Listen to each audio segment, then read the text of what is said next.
And hello, everybody. Welcome back. People are still coming into the room, so I'm going to ask for a few seconds of camera being on so that I can get a sense of who's in the room, as always. Yes, we'll switch off cameras in a bit. I wonder how all of you are doing. I myself have been a little bit frazzled. So just to do a quick check-in with all of you, how are you all feeling today? Quick body scan, are you relaxed?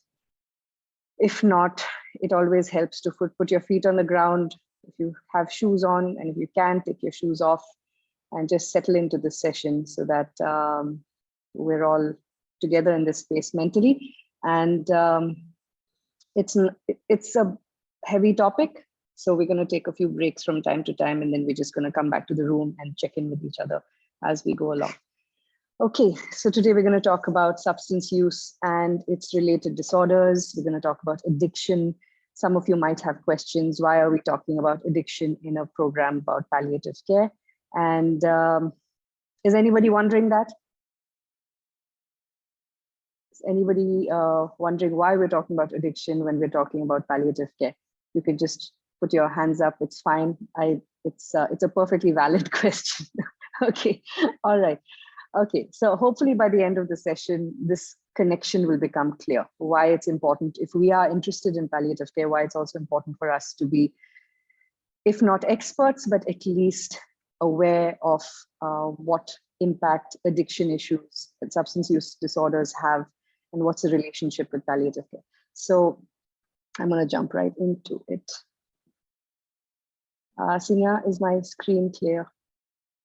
Yes, ma'am. All right. Yes, Maria, addiction to opioids is one of the issues. All right. Yeah. So we're going to meander our way through the session till we arrive at that particular point that you just made. All right. So firstly, I'm going to start with a case study. And would anyone like to just help me out here, unmute and read out this case study as I keep tapping?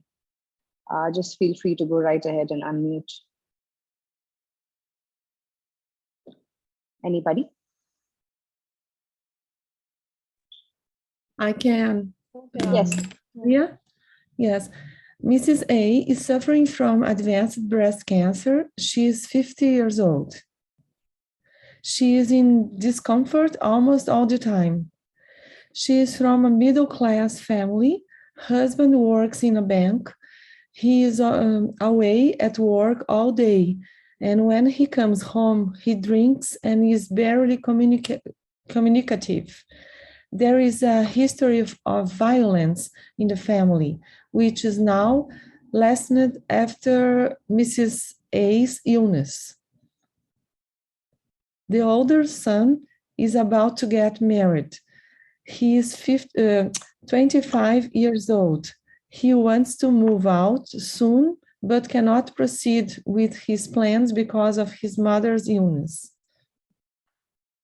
The younger son is in college. He has been barred from his exams for non-attendance and is moving with a bad crowd. Thank you, Maria. Okay, so we're looking at this lady. She's got cancer. We know that there's addiction issues in the family, and we know that there is a lot of chaos going on in the family. And my question to all of you, as you reflect on this lady's story, is what are your first thoughts about this family? Okay, don't give it too much thought. What is coming at you first? So feel free to use the chat box. Feel free to unmute.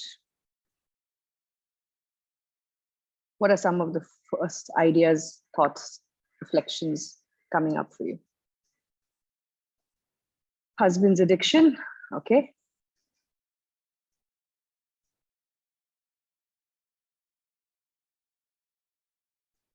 Stressful, dysfunctional, disturbed, yeah, okay.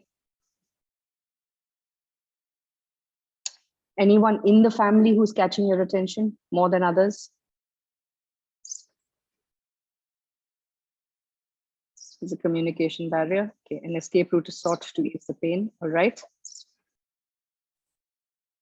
Is there someone you're empathizing with the most? Who you're empathizing with the most in this family? Husband needs support too. Whole family is suffering. Patient has been abandoned. Okay. My question again is, instinctively, who are you empathizing with the most? Mrs. A, younger son.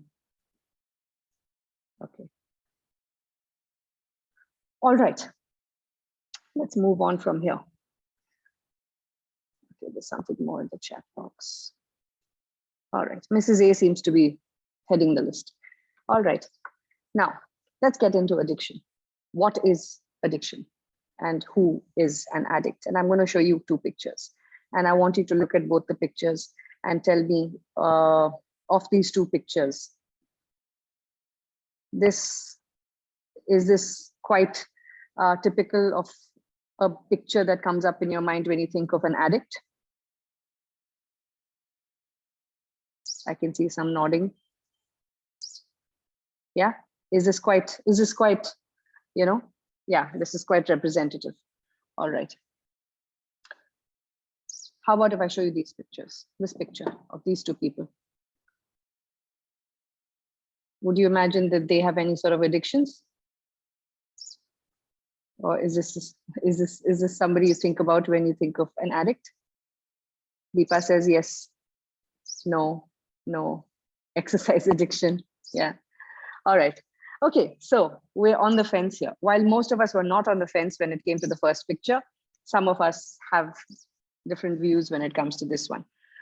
All right.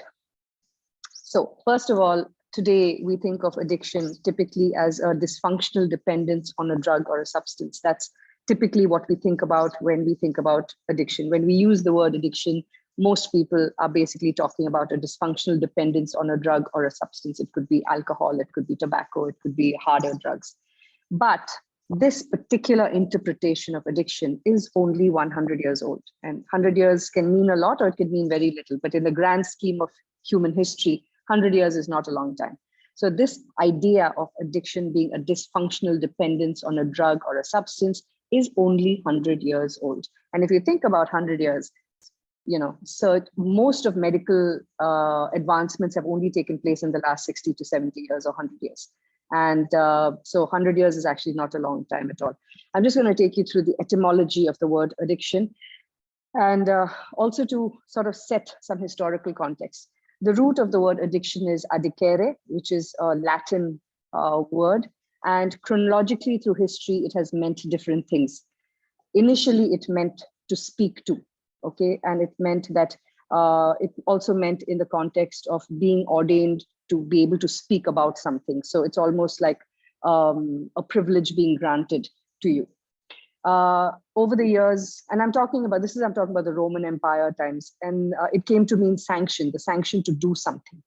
And finally, there came a point in political history where when someone owed somebody money or he owed something and was not able to pay it, then that person was automatically made a slave to that person. So if I owe you money and I can't pay it back to you, then what the laws at the time in the Roman Empire insisted were that I become your slave till you think I've paid off my debt. And so it came to mean the word enslavement. And this has now been sort of interpreted as being a slave to a particular habit or a particular drug. So that's the history. It's a little bit of trivia just to set the context that addiction has not always meant dysfunctional dependence on something. It has meant various things, and then now it means to be enslaved to a particular habit. And this is basically what I just said. A person, an addictus was a person who basically became a slave to his creditor.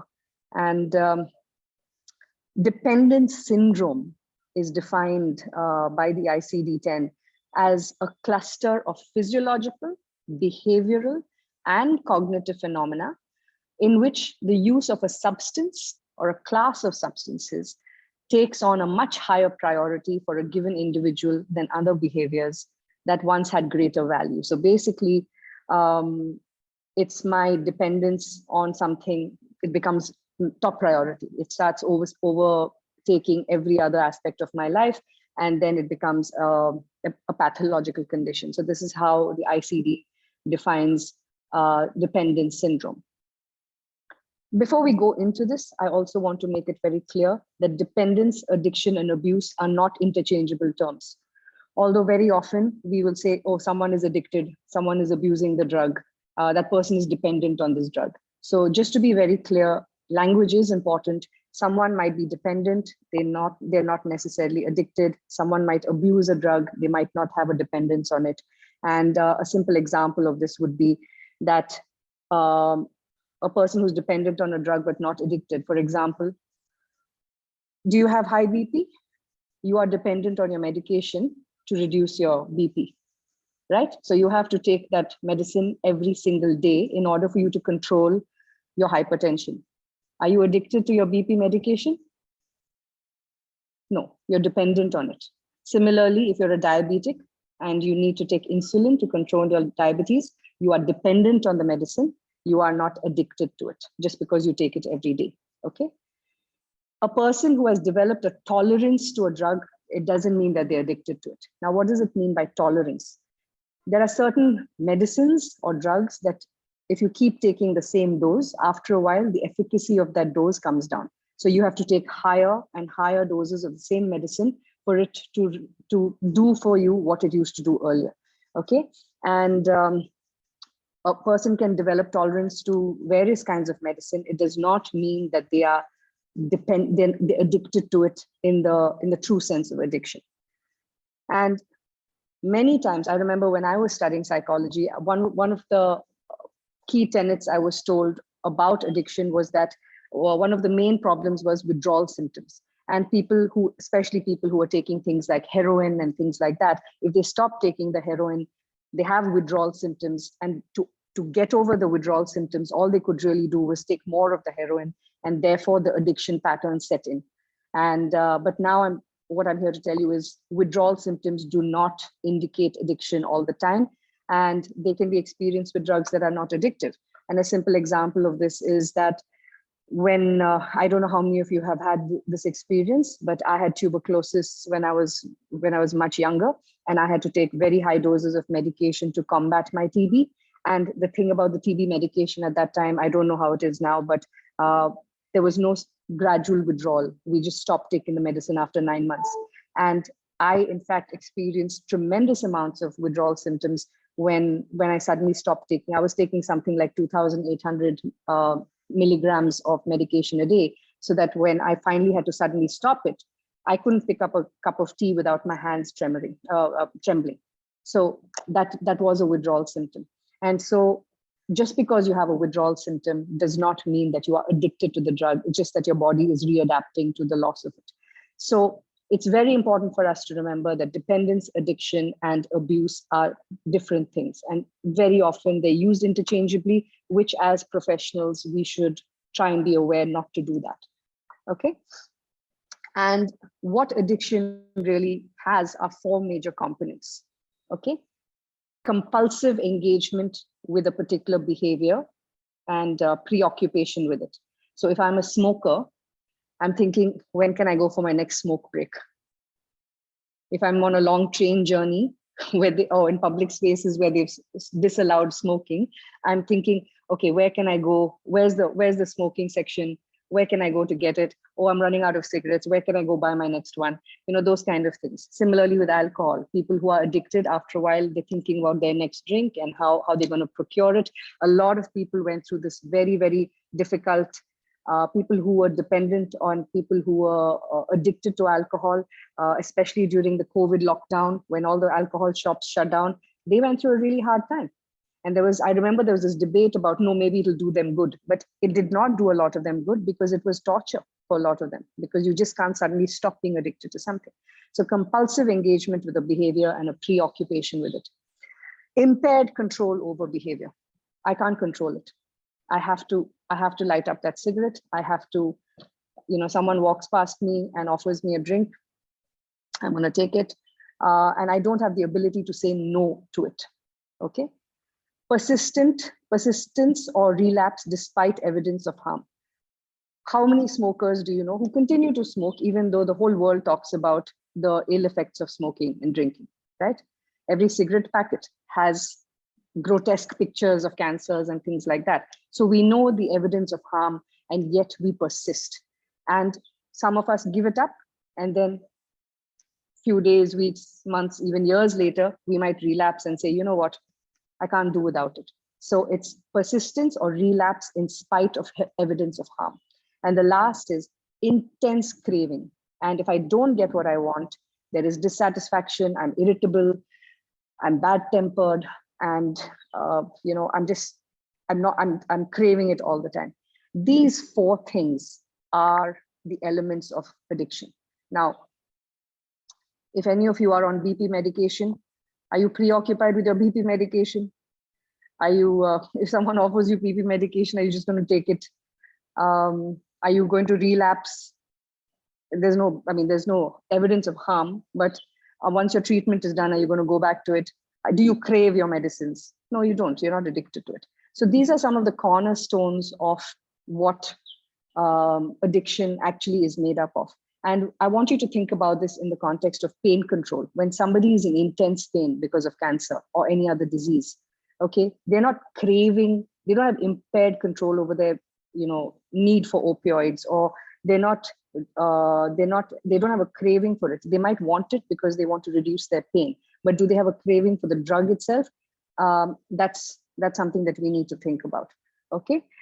We will talk about morphine and opioids specifically as we go along. But for now, I just want you to remember that this is what makes up the anatomy of addiction.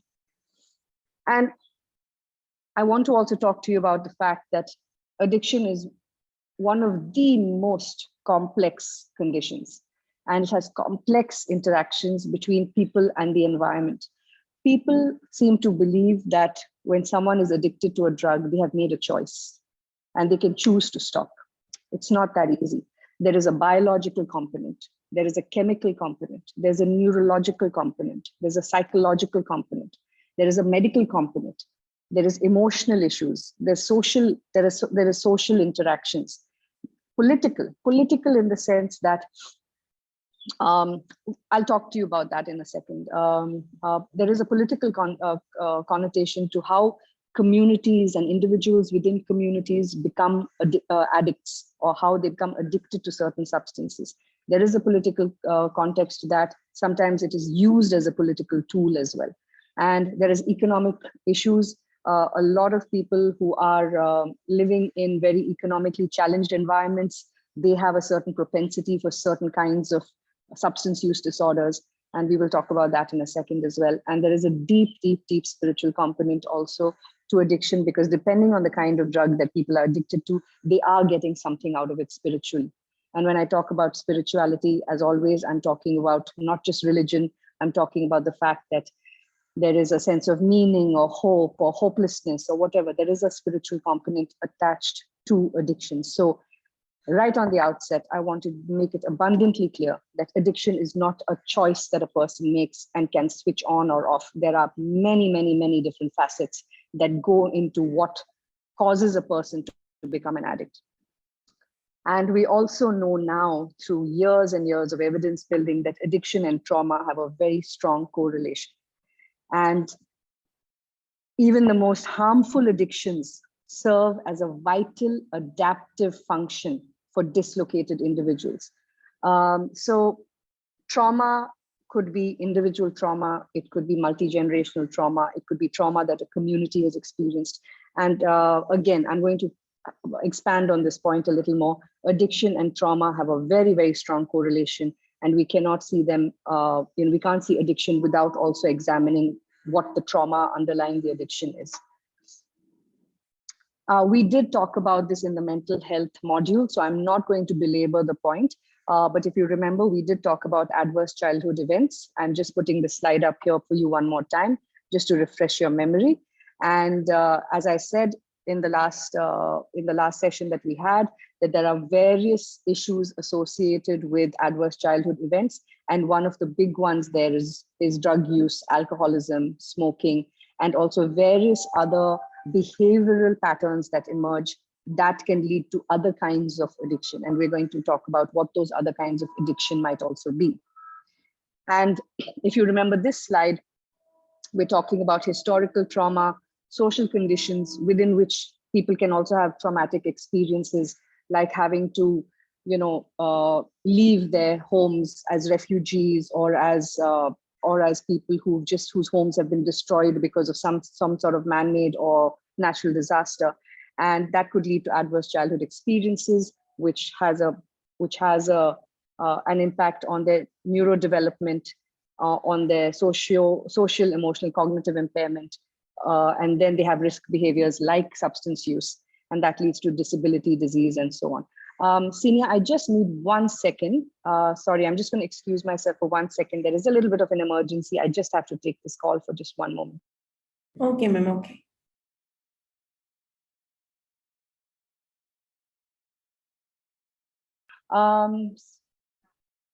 Okay, so coming back to adverse childhood experiences and their connection with addiction and substance use disorders.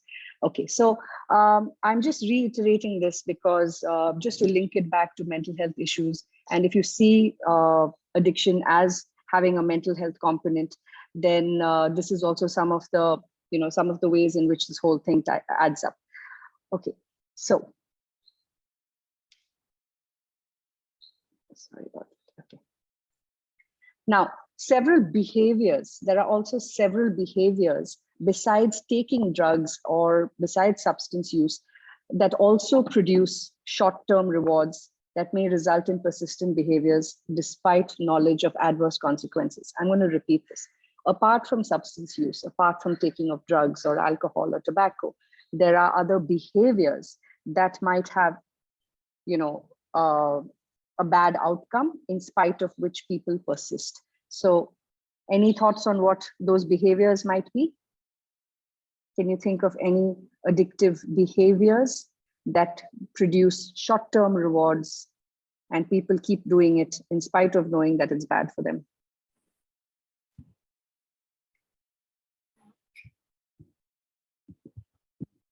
Trying not to have food and, locking up the room. And is that what you meant? Like, so that, they get that kind of, what do you call it? And they get that attention. So sort of attention seeking. Okay, all right. I see Samir has put in gambling, sexual addictions. Yeah. I don't know, Saloni, if excessive stress is an addiction per se, but more of a coping mechanism. Someone has sent me a direct message saying pornography. Yes, it is. Okay, fine. Nail biting could be more of an anxiety disorder, less of an addiction disorder. Mobile addiction is a big one. Yes, thank you very much. Okay, so we're all on the same track. And yes, what you said about, maybe, not eating. So this is a little bit of a tricky area, because how do we distinguish between something that is to reduce anxiety versus something that is for short-term pleasure? So those are things that we need to make that distinction. But I think by and large, all of you are, thinking about these behaviors.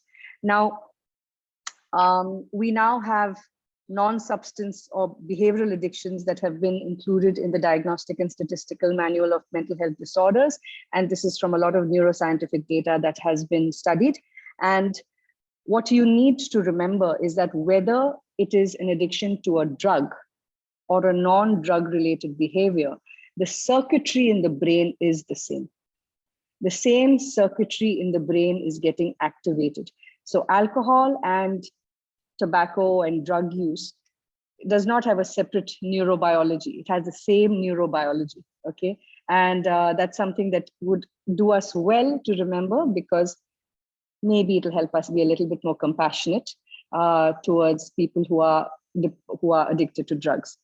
And the purpose of these brain circuits and chemicals and how they get activated is to create an alternate physiological state.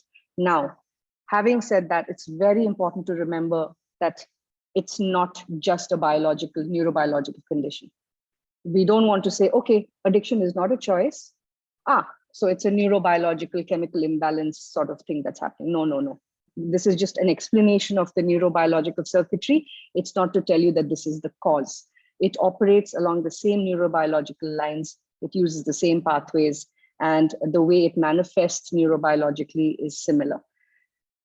Now, a behavioral addiction as opposed to a substance addiction. It's an intense desire to repeat some action that is pleasurable or perceived to improve well-being. So it's not necessary that it's going to improve well-being. It is perceived by the individual to improve well-being, or capable of alleviating personal distress, in spite of the awareness that such an action has negative consequences. So I'm just repeating myself in a sense. So it's an intense desire to repeat, to engage in a behavior. I may feel like it's doing me some good, and but somehow it is making me feel a little bit better. And there are negative consequences. It doesn't matter. I'm going to continue to do this. And some of these might include pathological gambling, like Samir had mentioned. Trichotillomania is an urge to pluck out specific hairs. There are people who are pyromaniacs who just want to set fires and things like that. It doesn't seem like there's any external reward, but pyromania is a thing. Kleptomania, we all have come across kleptomania, at least the word, if not a person who has kleptomania, who has impulsive stealing behavior without any objective need to do so. People who can afford to buy, I mean, they'll go into a shop, they'll buy, thousands of rupees worth of stuff, but they have to steal that one pen that costs 5 rupees. It's just that kleptomania, that instinct is there. Impulsive internet addiction or problematic internet use. And I have a feeling that many of us are in this category, because even if you're not surfing the internet, how many times a day are you looking at Facebook, Instagram, LinkedIn, Twitter? It's all the internet. And, sometimes you're just sitting around and your fingers just go there. You're looking at it. You've posted something. You're going back to see how many people have acknowledged it, liked it, left a comment, all of those things. And please remember, I will reiterate, it's the same neurobiological pathways as somebody who has an addiction to a drug. It's the same dopamine, oxytocin, serotonin pathways, okay? So just to close the gap a little bit between us and people who have substance use disorders, the same neural pathways. And some people also have impulsive skin picking. And these are historically known as impulse control disorders. And many researchers now use the terms behavioral addiction, process addiction, impulsive compulsive behaviors. And I wonder if there's anyone in this room who doesn't have some sort of impulse control related behavior that they're free of.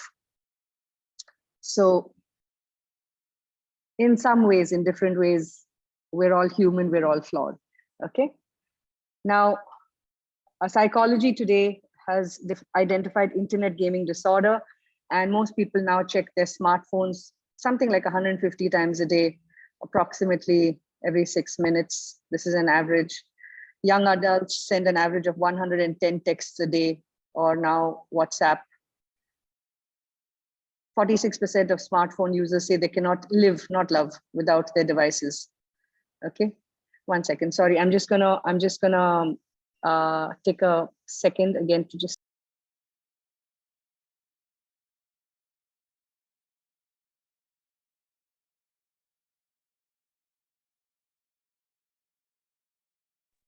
So, how many of you are identifying with this right now in this moment? You can use the emoji. How many of you are identifying with some behavioral issue or the other? This is not an evaluation. This is just to get a sense of. Some of us have this problem with the internet. Some of us have other problems. And the thing is that it's really important for us to come at addiction with a sense of ruminating. Yeah, some of us have those kind of things that we go back to. But the idea really is to see that we're all in this as a community. And also, if we are going to be talking about addiction, we need to talk about it with a little bit more compassion as we go along. Okay. Now, just remember this last line, which is in red. These are not new disorders, just new targets. for old addiction processes. So today, as we find ourselves in a more stressful world, for a lot of us, our phones are our escape. Yeah, and so these are not new things. These are just new manifestations of old processes where we're trying to escape a certain thing, and we're trying to create an alternate physiological state. And by checking your phones and things like that, that is creating an alternative physiological state. If you just do a Google search on the internet, you'll find that every time, there is a dopamine hit associated with every time you check your phone, and someone has liked a post or whatever else. Okay, and now compulsive activities. Some of you talked about eating disorders, pornography, shopping. How many of us have discovered that now that we have online shopping, it is the bane of our existence, because sometimes you're having a bad day, and what do? I'm just going to scroll through and see what's there. Hey, yeah, maybe if I buy myself this thing, I'll just put it in the cart and buy it for myself, and then you feel a little bit better about yourself. So online shopping has also become a big problem. Working, some of us use work to escape our realities, and we become workaholics. And TV watching, just binge watching Netflix, or going back to old repeated reruns and things like that. And there are some people who are just compulsively always in relationships, and they get into very pathological patterns of relationships. Now, there is a lot of controversy in diagnosing, treating, or even naming these conditions, because a lot of these are very daily rituals for us. And some of it is also instrumental to our ultimate survival. Like, we have to work in order to pay the bills. We have to exercise. We have to do those things. But at what point does it stop becoming something that we do for survival, and then it becomes compulsive and we can't stop ourselves from doing it? So it's a very slippery slope. And any of these things can turn into a pathological condition using the same addictive pathways that substance use disorders also use. Now, somebody had mentioned OCD. I want to make a little bit of a distinction here. This class of impulse control disorders are different from obsessive compulsive disorders, because people who have OCDs are not craving that activity. They just can't help it. And it's coming from a space of reducing anxiety rather than seeking some short-term reward or seeking some sort of perceived pleasure out of it. So again, it has a bit of an overlapping gray area, but compulsively washing your hands 150 times a day, or counting something 3 times, or running up and down stairs 5 times, or knocking on wood 6 times. These are OCD behaviors. It's coming from anxiety. It's not coming from like a dopamine hit in that sense. Okay. Now, an important point is mere exposure to a substance or an activity does not automatically result in addiction. Okay. Just being exposed to an activity or a drug does not lead to addiction. There are other factors involved, and there has to be some sort of pre-existing vulnerability in order for someone to become an addict, whether to a substance or to a behavior. And what are these? So addiction is a human problem that resides in people, not in the drug or the drug's capacity to produce physical effects. Now, again, this is a controversial statement. There are people who are on both sides of this argument. Some people say, no, some drugs do have a very, very potent effect, and therefore they become addictive. That is true. That is true of stuff like heroin and things like that. But what drives a person to go back for it is something that is coming from the person. Okay, so again, this is something that we need to think about, but ultimately it comes down to the various life experiences and the vulnerabilities that people have. And here is an example of it. Okay, in the 1960s, when the Vietnam War was on, when American soldiers went to Vietnam, less than 1% of the soldiers who were conscripted into the army used drugs, less than 1%. Once they were in Vietnam, and we know this, there is a lot of evidence for it, a vast majority of the soldiers started using heroin, barbiturates, and amphetamines. In fact, a lot of them were encouraged to use amphetamines to give them the energy to go in and fight, or to just get over their fear and to just go out and be in battle. And so it was systematically actually promoted, and a lot of them started using these different criteria, classes of drugs. And 20% of these people who went out there became addicted. By all practical measures, they were addicted to the drug. But somehow when they came back, 95% of them went into remission, which means that they dropped the habit. So I want you to just sit with this statistic for just a second, and think.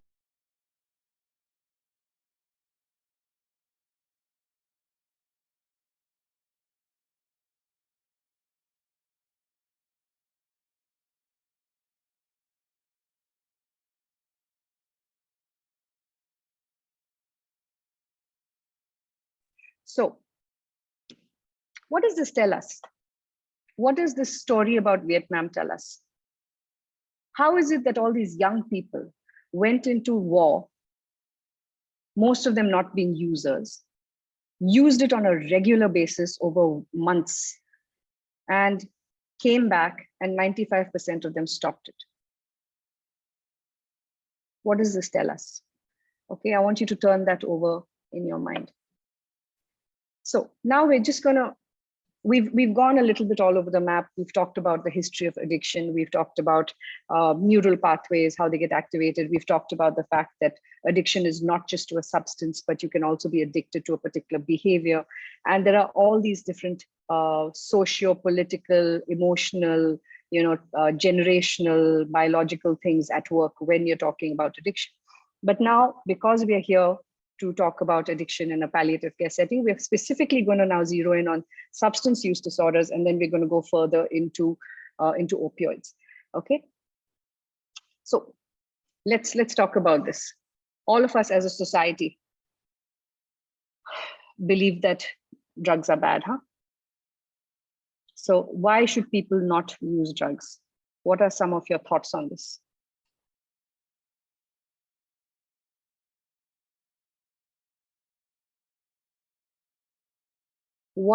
Why should people not do drugs? It seems like a very counterintuitive question to ask. You might think, hey, the answer is obvious. Why should people not use drugs? What are some of the, okay, let me not ask you for your opinion. Let me ask you for what you have grown up hearing. Why are drugs bad? Due to its harmful effects. Harmful effects, okay. Then maybe religious values, all things deny use of drugs. Okay. Some of the awareness classes we got as a student or from any departments of government. Yeah. Okay. Okay, all right. Thank you very much, Sophia. I can also see, yeah, causes imbalance, causes dysfunction, disrupt society. It's associated with criminality, impaired functioning, dependency, cognitive behavioral impairment. Okay, fine, great. Let's talk about layperson in layperson terms, right? This is wrong. People just believe that doing drugs is wrong. And we have enough media about what it's wrong. It's just wrong. There's no two ways about it. There's right and wrong, and doing drugs is wrong. People just shouldn't do drugs. They just shouldn't do. And for many of the reasons that you all have just talked about: impairment, dysfunction, disruption, etc., etc. It's not natural. There's a whole bunch of people who say it's not natural. It's something that someone goes out and does, which is unnatural. And the vast society does not naturally do drugs, so why should we consider it natural?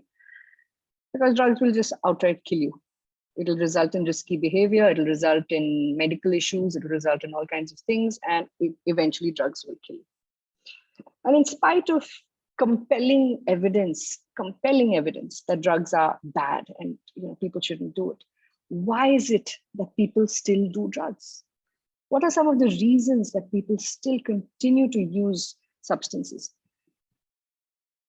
Because it is a part of culture and subculture, contrary to popular belief. How many of you have celebrated Holi in North India?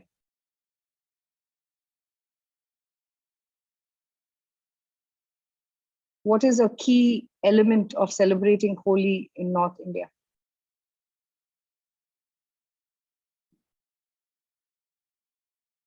What is a key? Bhang, yeah.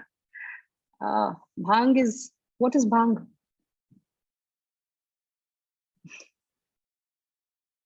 Where does it come from? It's cannabis. Yeah. All right. It's acceptable on holy days, isn't it? There are other cultures in the world that have rites of passage using particular psychotropic and narcotics. There are lots of cultures around the world where people coming of age go through a spiritual initiation using some sort of mind-altering element, mind-altering substance. Okay. What do our sadhus in the Himalayas do? A lot of them smoke charas, which is again a narcotic, isn't it? So there is a culture, there is a subculture. There is also a subculture of peer groups. It's a rite of passage for a lot of peer groups to try and smoke that first cigarette together. And let's talk about the fact that we're also looking at, we conveniently forget about tobacco and alcohol. Huh? Alcohol and all is the same category. So what do you do to go and relax after a hard day's work? You go and get a beer with friends. What do you do at parties? What is served at so many weddings? So it is part of celebration in a lot of cultures. It is a part of coming of age in a lot of cultures. And there are some actually very fascinating stories about the use of certain psychedelics and psychotropics in cultures around the world.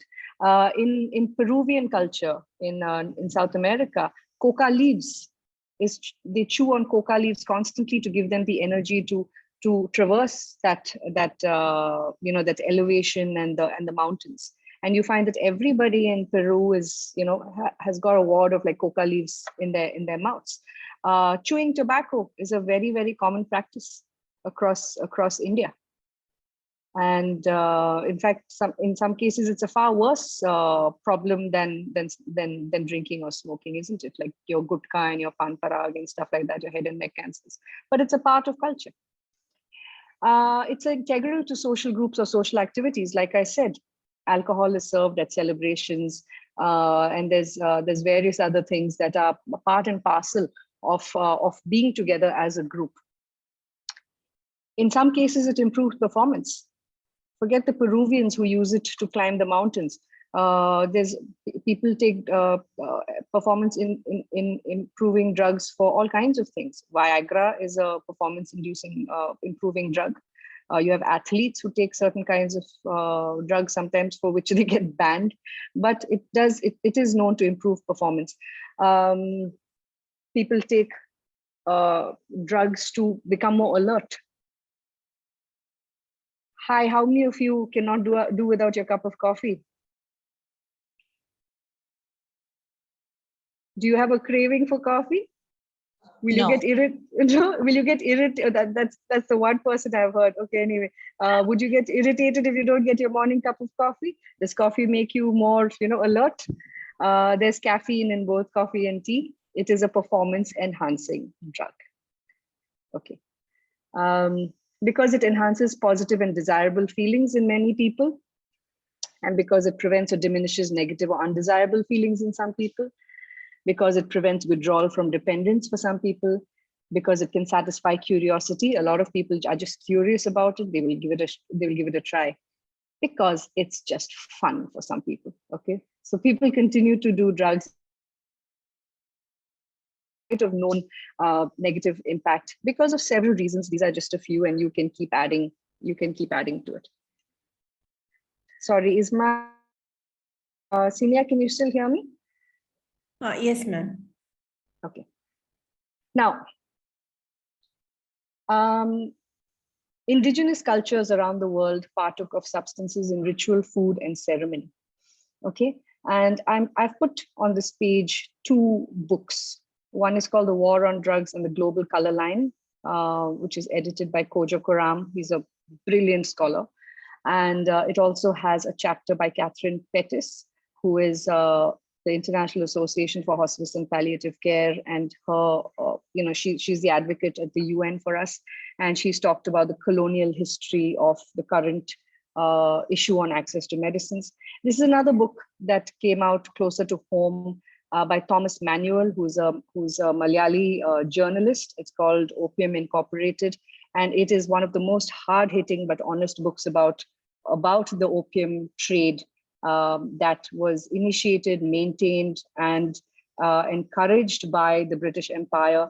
And for those of you who are unfamiliar with it, the entire East India Company and the subsequent British Empire was fueled and financed by the opium trade. They were the biggest cartel in history, because they actually promoted the use of opium in order to make sure that they had the money to then trade with with other countries, and this is how they really just maintained the empire.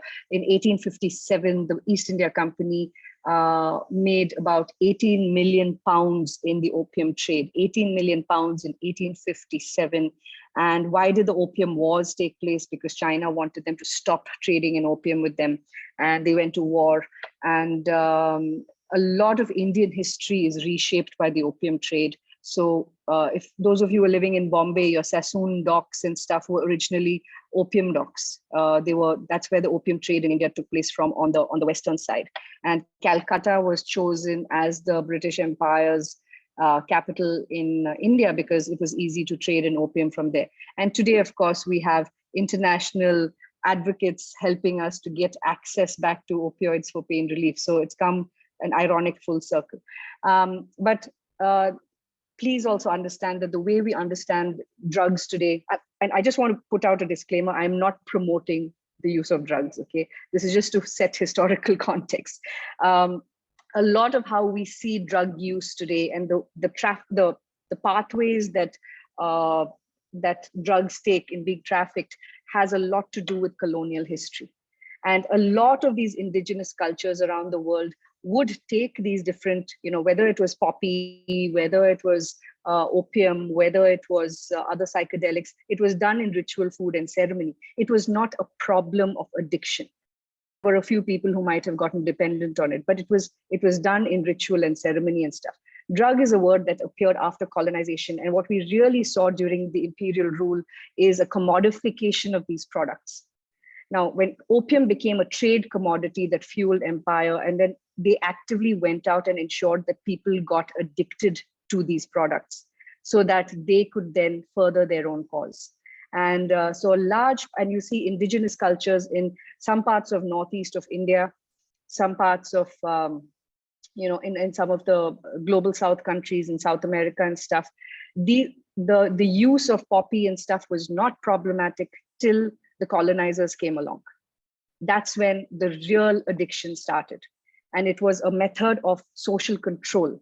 You had a lot of tribes in the Northeast who were just difficult to conquer, and they were just made addicted. And that it was used as a source of colonization and control.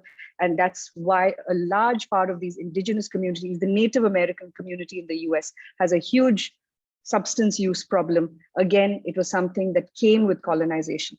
And I'm setting the stone for you now because it's very important for us to understand the larger dynamics of substance use in a lot of different communities across the world. And sorry, this is what I mean by historically substance use is influenced by politics. When I had that little bubble in front saying it's a complex condition which has a political component to it, this is what I mean, that a lot of the communities today that are battling addiction are basically, it's a multi-generational issue that they have inherited as a result of colonization. And these are two books that will really sort of put that into perspective. The first is an anthology written by several drug policy people around the world. The other is by Thomas Manuel, and it's a very, very easy to read book. So please do look into it. And the war on drugs is a heavily loaded statement, and it impacts mostly the already vulnerable sections. So I'm just going to tell you a little short story here, which I found absolutely fascinating when I first encountered it. So we all know this term war on drugs, right? It originated in the 60s, 70s, and 80s from America. When America decided that drugs are bad, people are getting addicted, so we have to now launch a war on drugs. And that's how the war on drugs had a ripple effect. And that's what led to the creation of the Narcotic Drugs and Psychotropic Substances Act in India, which is now what controls how much access we have to morphine and other pain medications. Where did the war on drugs really come from? It was in the time of Nixon, when there were two oppositions to his leadership. One was the Black civil rights movement was just emerging.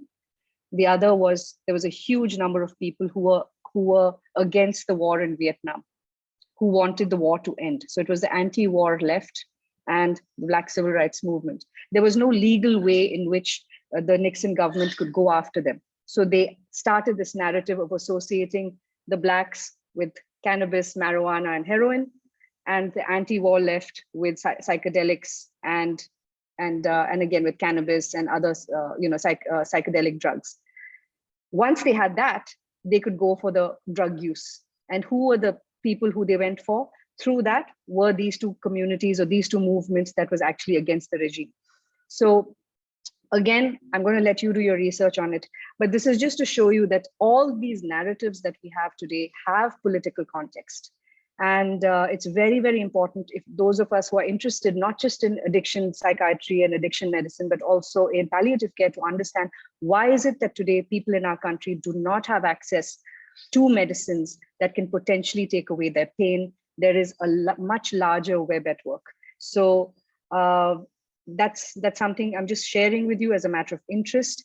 And you'll find a lot of information about this if you just look for it. But these are two books that will really sort of set the tone for you.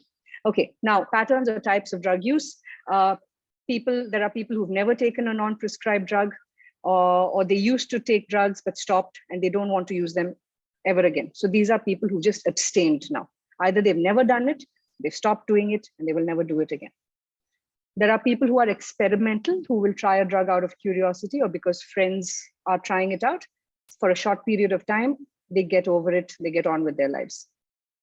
Recreational, using drugs occasionally in specific circumstances or with a particular group of friends, like having a drink with friends, getting together, a smoke break with your colleagues, or some sort of celebratory occasion or whatever. Instrumental, taking drugs to accomplish a task or a goal. When this is achieved, the drug use stops until a similar situation occurs. Again, these are like performance enhancing drugs. Dependence, pattern of frequent heavy use, usually for a long period of time, and it results in diminished ability to control how, when, and where to use. And when drug use stops, craving is experienced, and then there's also withdrawal symptoms. So abstinence, experimental, recreational, instrumental, and dependence. And I'm going to just take a moment here for those of you who are counselors or social workers working in palliative care. This is a thing that we come across a lot. We go to take care of a family, give them palliative care. We find that somebody in the house has a substance use problem, or it is reported the father is an alcoholic. What that typically does for us is somewhere we've made a judgment call about that person. Sometimes it results in not including that person in the decision-making process or setting the goals of care. Sometimes mentally we've checked out. We don't want to really deal with that person because we think they're incapable of making rational decisions. The reason I listed out these different patterns of use is it's really up to us to understand what is their pattern of use. Are they doing it socially? Are they doing it when they're stressed out? Or is it a heavy dependence pattern, which is actually impairing their judgment And therefore, we need to be very careful and mindful of how we involve this person in the palliative care process as well. So whenever you come across a genogram that tells you that this person is an alcoholic or a substance user or whatever, please take it a step further. Sit with that person or with somebody who knows them and really understand what is their pattern of use. Because very often these are people who are just dismissed outright. They might be quite important in our planning of goals of care, but we just dismiss them because we think that, what's the point of talking to the alcoholic in the family? So please understand patterns of use. It's really important for us to maintain that sort of shared decision-making capacity that we aspire to bring to every family. Okay, I'm not going to get into this in great detail, but basically earlier, the WHO had said there's experimental, recreational, and dependent. But as of 2006, this researcher said there's something that is legal instrumental, something that is prescribed to treat or relieve a condition. There's legal recreational, tobacco, alcohol, caffeine. These are all legal and recreational. There's illegal instrumental, that is taking illegal drugs to accomplish a task. For some people, it's cocaine. For some people, it's performance-enhancing drugs that are banned.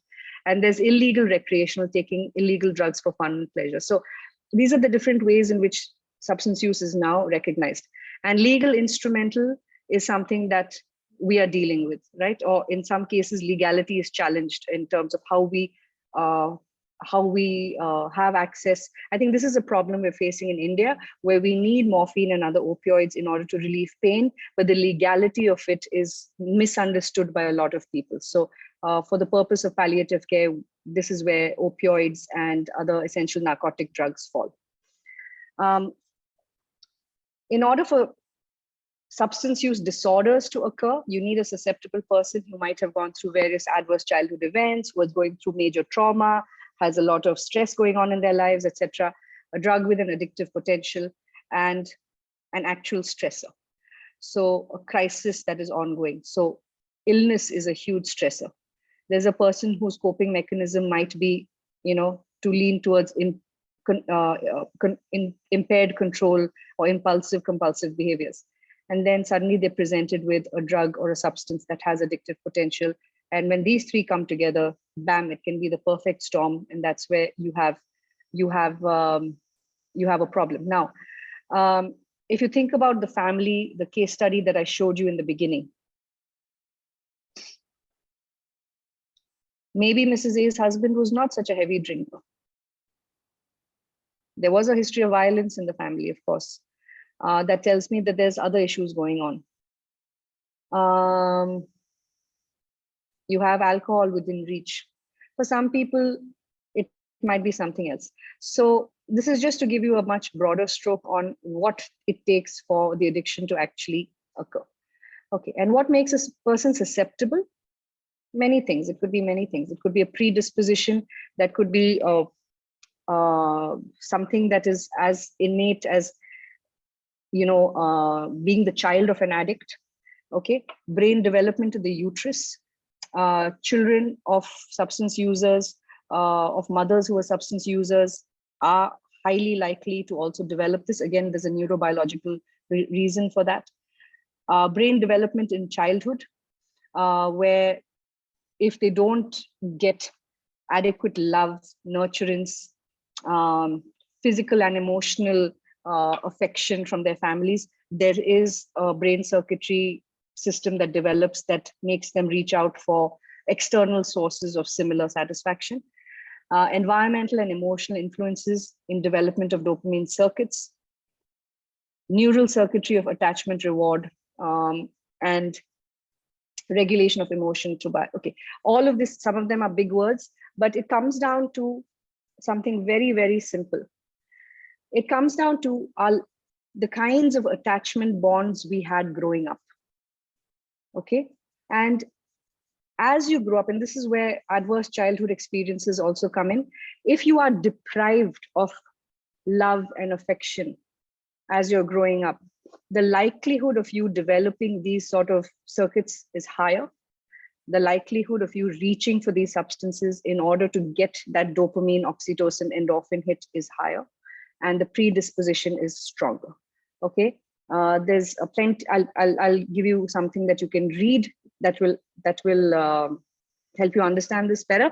But it's coming down to a simple thing, that your relationships as you're growing up is a very, very strong factor in what makes you susceptible to an addictive drug when you are under stress later in life. Okay. And of course, how available are the drugs? What are your influences?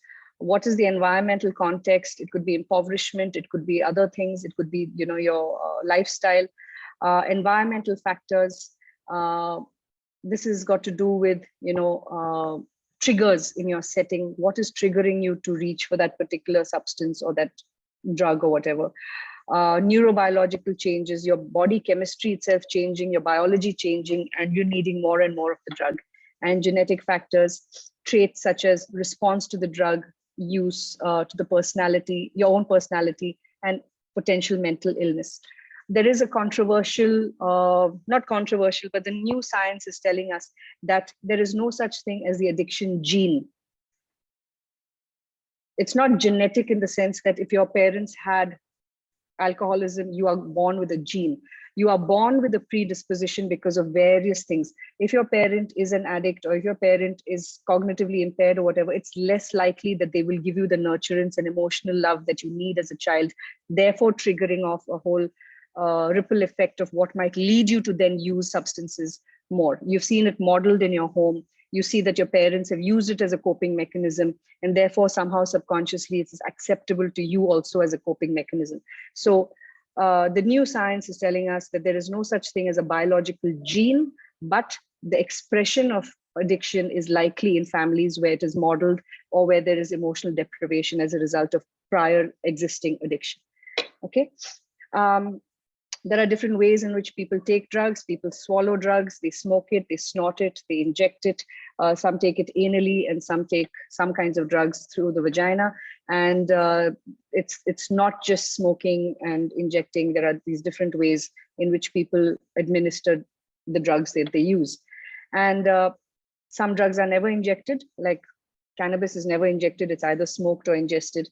And in some cases, there are certain categories of drugs that might be taken in different ways.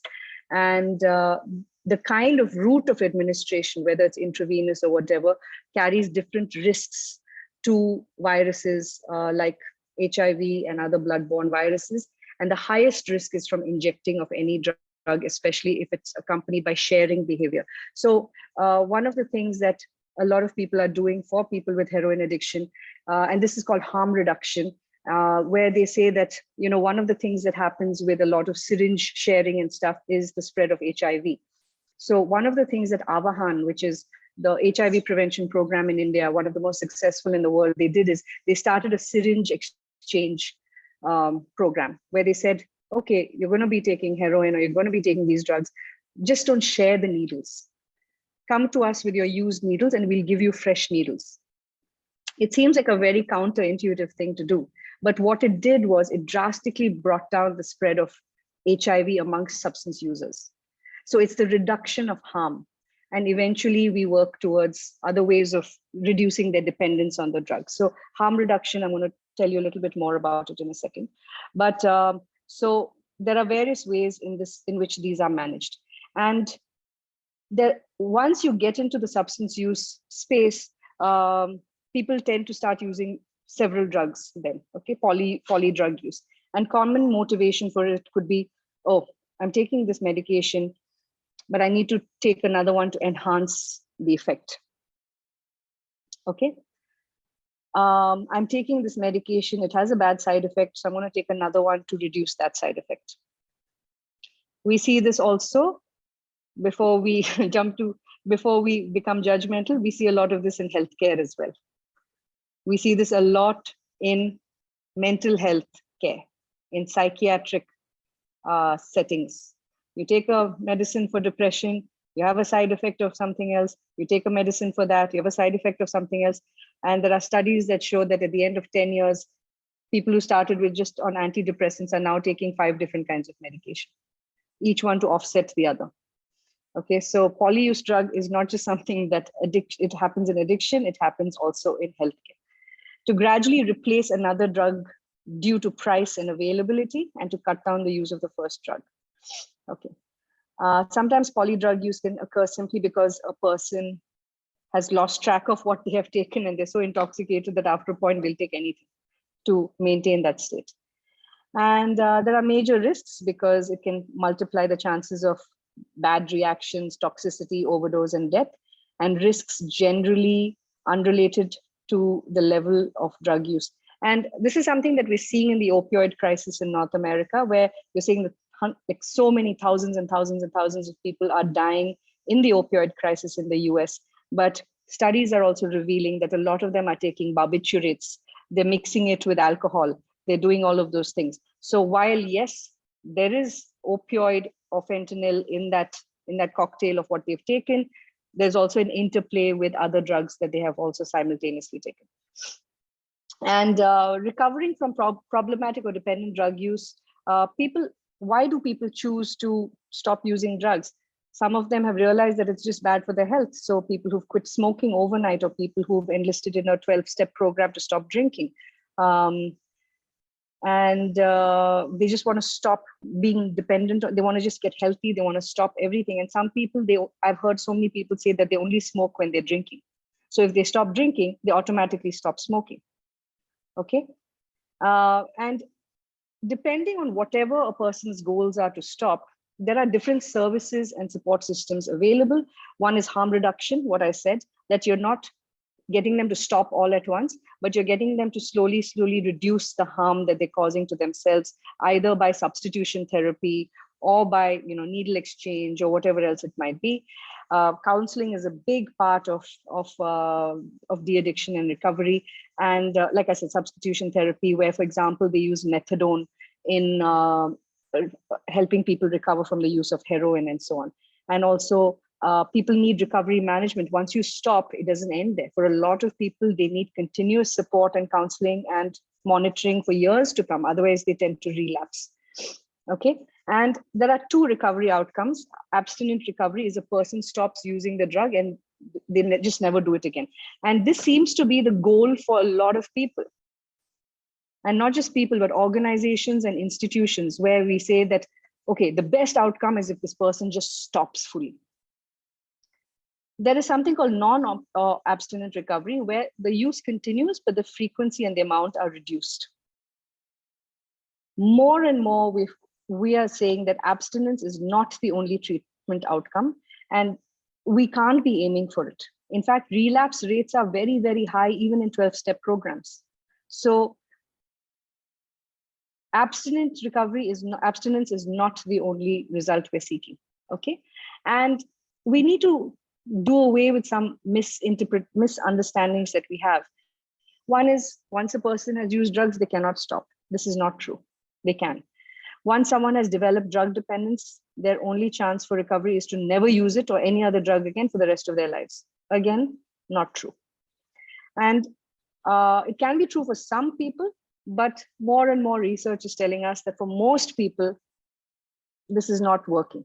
You might want to look up what is the success rate of 12-step programs.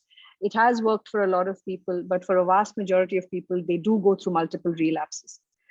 And most people will recover from problematic or dependent drug use with or without treatment, provided certain other things are in place. And we'll talk about that in a second. And for those who do need treatment, who are so far gone, we have to remember that it has to come from a human rights perspective.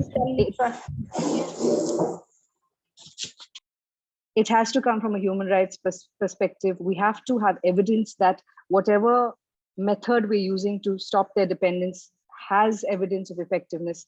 And it has to be provided in the community as far as possible. The community has to get involved in the recovery of members of the community. Okay. Now, emotional nurturance is an absolute requirement for healthy neurobiological brain development.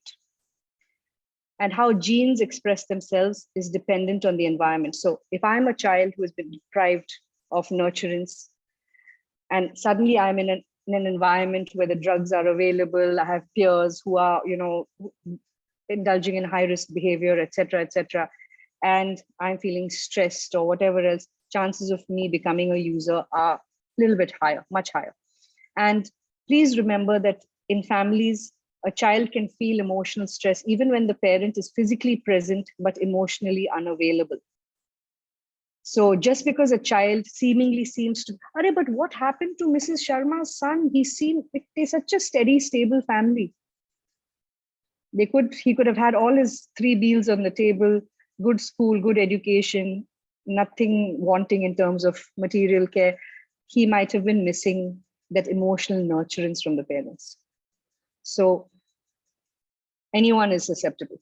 And children who have not received the attentive presence of the parent are at greater risk for seeking chemical satisfaction from external sources. So again, tying it back to ACEs. Okay, mindful of the time. Why are we discussing addiction in a program about palliative care? Let's reflect on these questions. How often are people denied pain relief because of a fear of addiction? Do we have ideas about certain medicines like morphine, like fentanyl?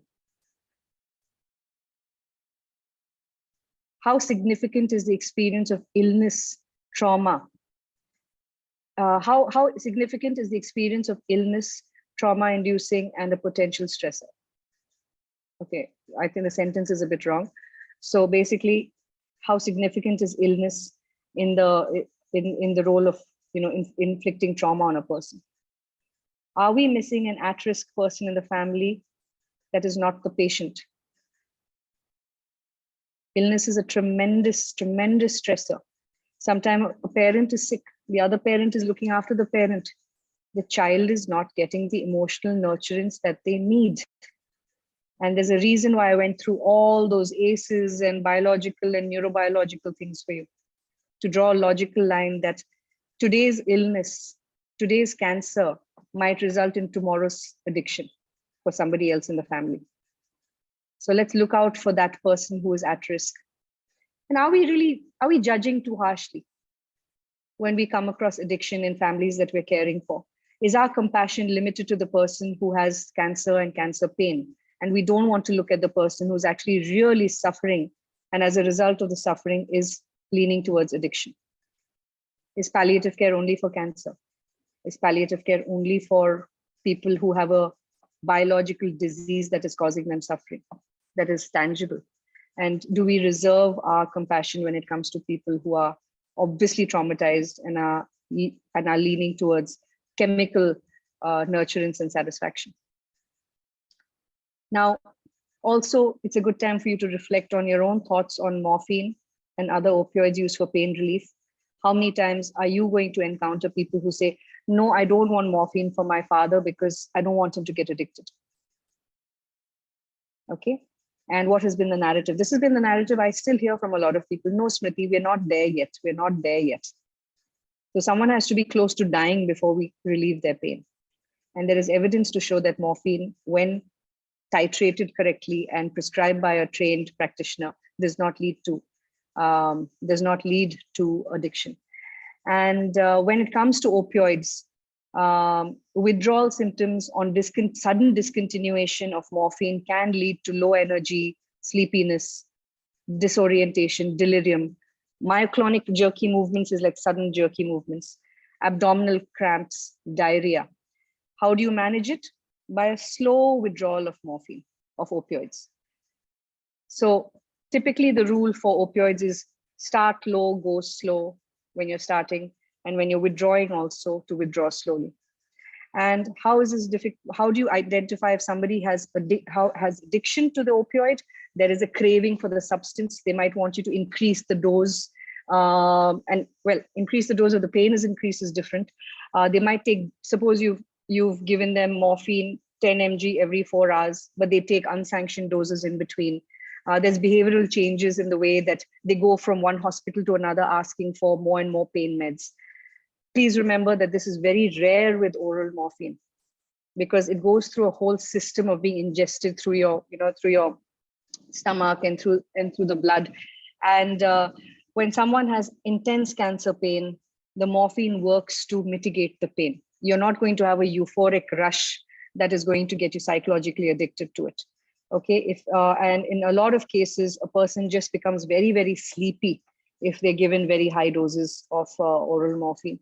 Injectable morphine is only given in hospital settings. It is, while we prescribe oral morphine for people to be able to take home and take by themselves, that's because the risk for addiction with oral morphine is low.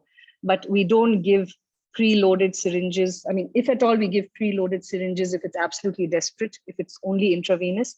But typically, IV morphine is given only in institutions because, yes, that is going directly into your bloodstream. That can cause a little bit of a rush. Okay, I'm going to bring the session to a close with just coming back to the principle of balance.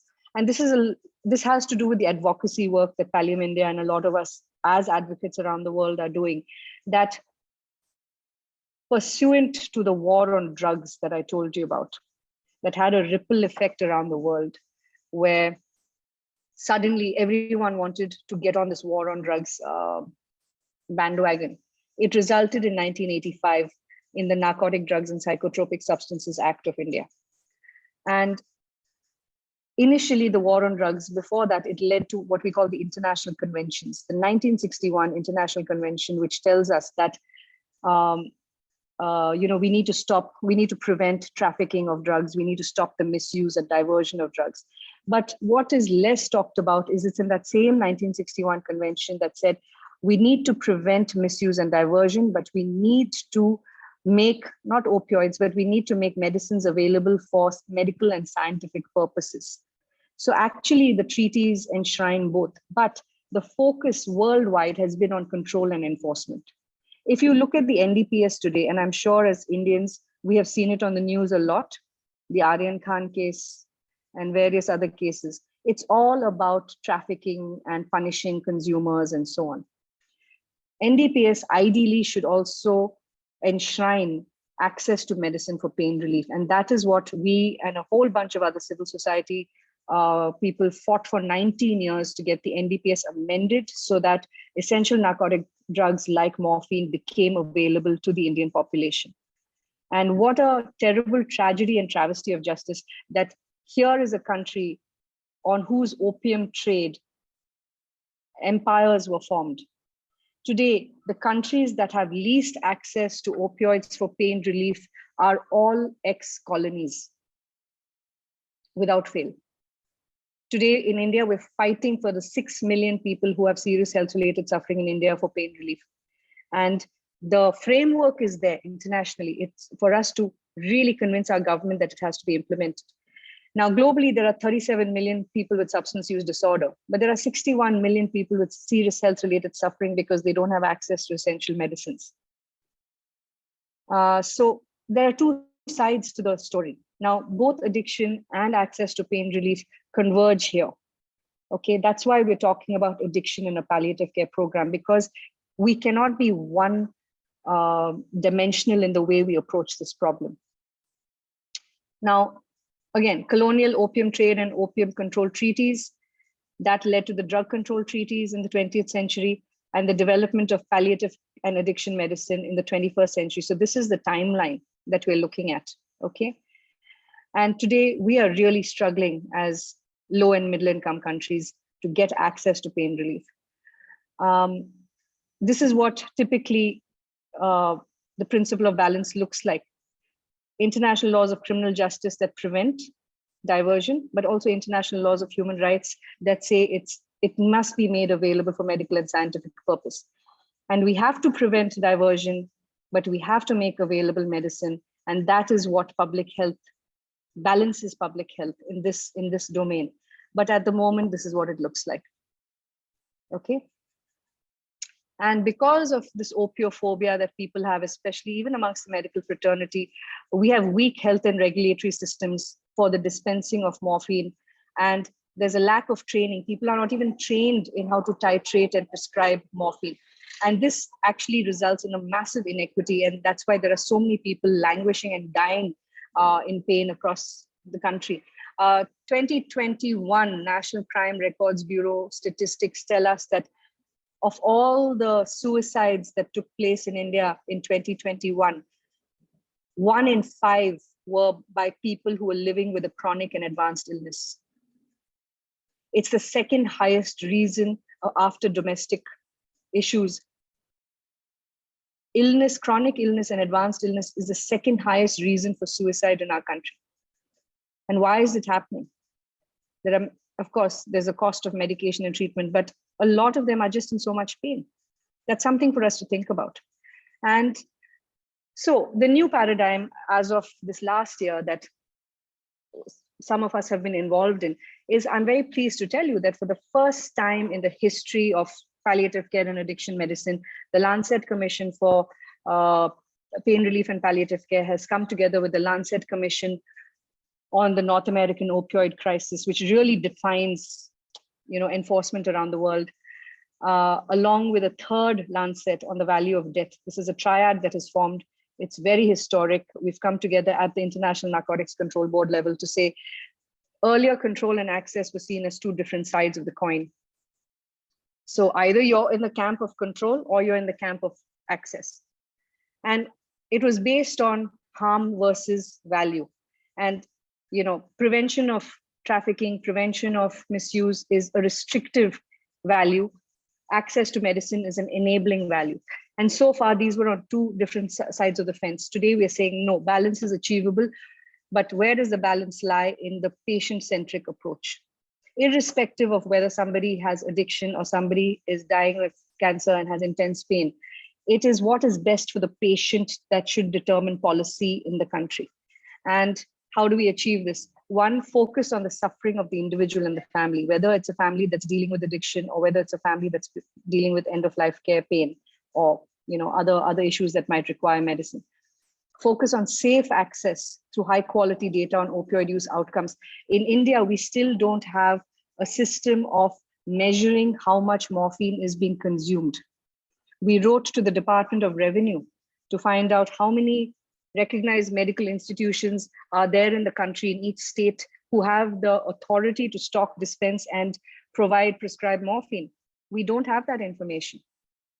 And lastly, we have to focus on a partnership between government, professionals, and civil society. We alone cannot do this. We need society to say, yes, we want pain relief.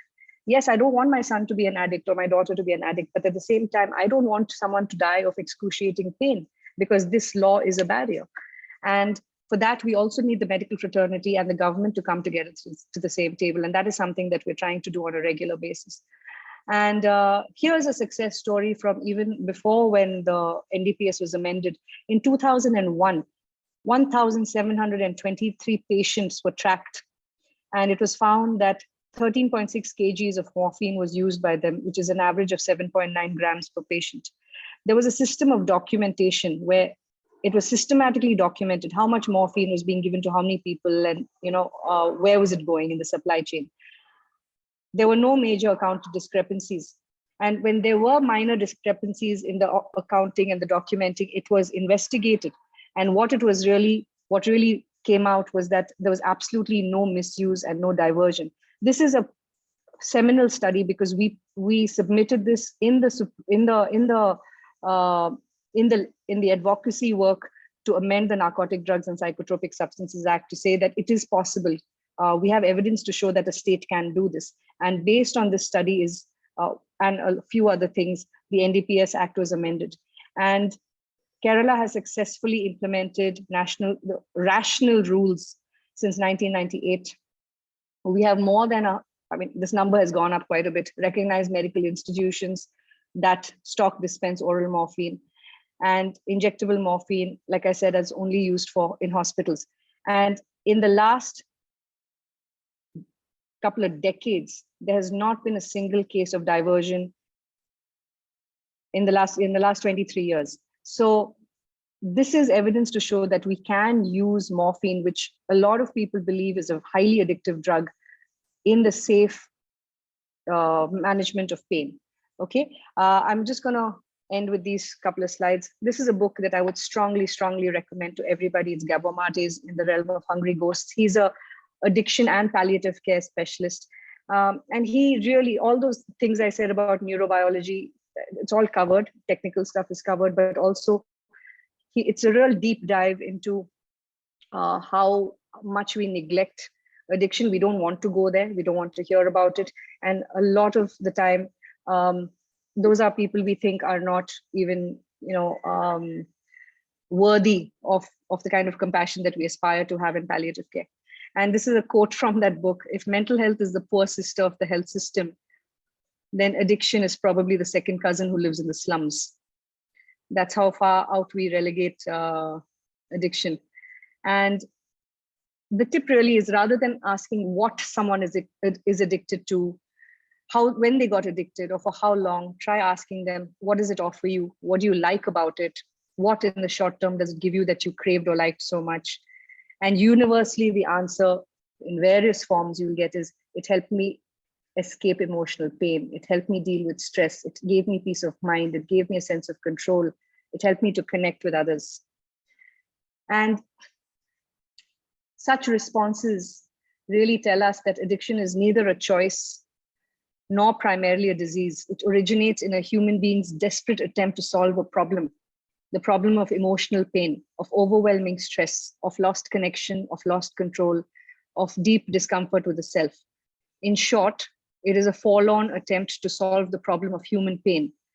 All drugs and all behaviors of addiction, substance dependent or not, whether to gambling, sex, the internet, or cocaine, either soothe pain directly or distract from it. The question is not why the addiction, but why the pain. And we did talk about harm reduction. Portugal, a few years ago, completely decriminalized the use of drugs, and within a year was able to halve its injectable drug use. Now, to close, let's revisit her family again.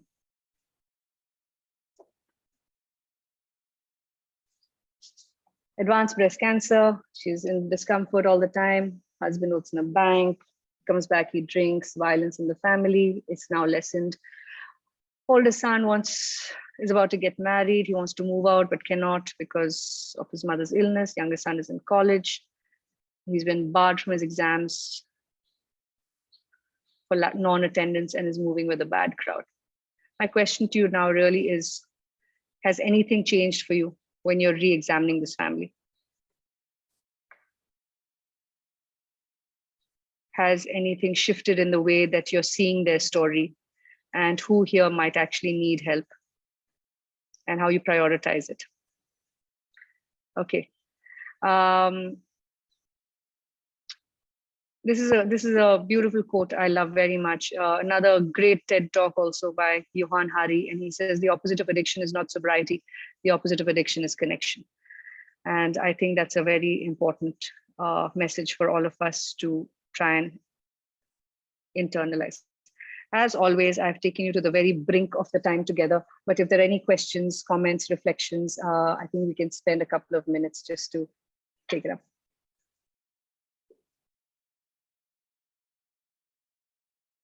Thank you, ma'am.